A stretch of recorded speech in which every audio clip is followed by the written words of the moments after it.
रुद्राक्ष आखिर क्यों इस कदर बेशकीमती है और किस तरीके से वो आपके संकट हर सकता है। ये हमारा सौभाग्य है कि उन्होंने हमारा आग्रह स्वीकार किया। जोरदार तालियों से मंच पर स्वागत कीजिए महामंडलेश्वर श्री 108 श्री स्वामी मार्तंडपुरी जी का। श्री रघुनंदन की स्मृति का प्रतीक चिन्ह देकर आदरणीय महामंडलेश्वर जी को सम्मानित करें। इसके अलावा सम्मान स्वरूप शॉल पहनाकर हमारे आज के मुख्य अतिथि का स्वागत। जय रघुनंदन जय सिया राम, जय रघुनंदन जय सिया राम, जय रघुनंदन। और अब स्वामी से आग्रह कि उनके चरण इस मंच पर पड़े हैं, आशीर्वाद स्वरूप कुछ शब्द यहाँ की जनता के लिए। जवानों के क्षेत्र में जवानों द्वारा आयोजित इस देश की सर्वाधिक जवान रामलीला के कलाकारों, आयोजकों और आप सभी दर्शकों को सादर नमन और प्रणाम। संकट में व्यक्ति केवल दो ही को याद करता है, भगवान को या जवान को। और आज इस रामलीला का तो थोड़ा सा मंचन जो हमारे घट में हम सबके भीतर उतरा, मैं सच कहूं मेरे पास शब्द नहीं है अपने भाव व्यक्त करने के। वस्तुतः राम का चरित्र, रामचरितमानस जीवन की आचार संहिता है कि जीवन में किस क्षण किस पल हम क्या करें, हमारा क्या दायित्व राजा के रूप में है, प्रजा के रूप में है, सचिव के रूप में है, पशु के रूप में है और पक्षी के रूप में है। वस्तुतः इस सृष्टि के ज्ञान की आदितम स्रोत वेदों का उद्घोष केवल मूल उद्घोष मनुर्भव मनुष्य बनो है और राम का चरित्र, राम का अवतरण इसी मनुष्यत्व की प्रतिष्ठा का संकल्प है।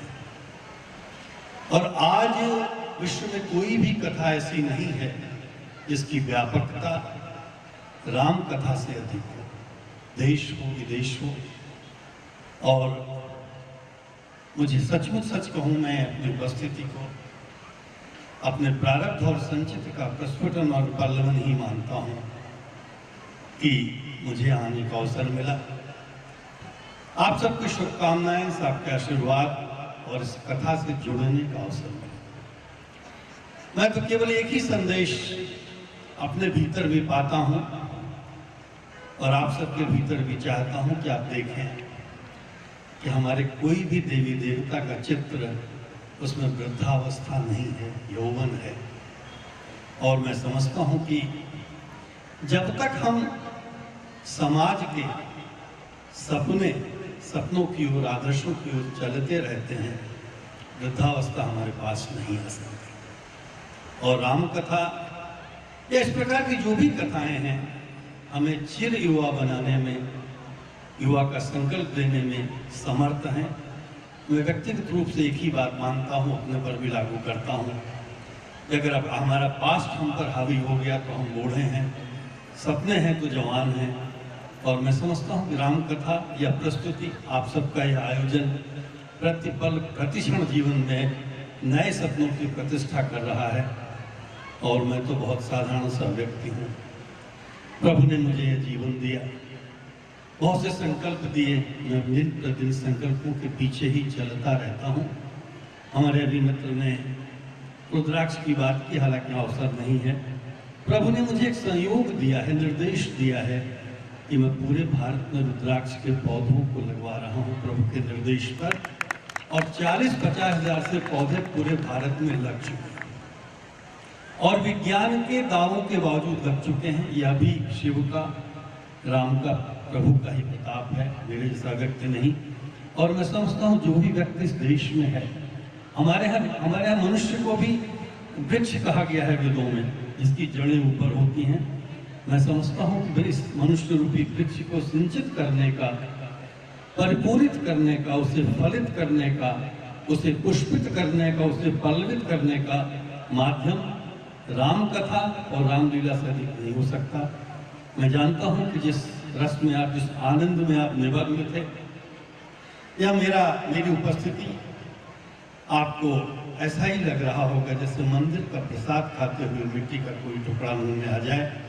मैं क्षमा चाहूँगा, लेकिन सच कहूँ मुझे बहुत आनंद आया है और मैं आदि शंकराचार्य जी के एक ही शब्द से, एक ही वाक्य से समाप्ति की, अपने वचन की समाप्ति की, विराम की अनुमति मांगता हूँ।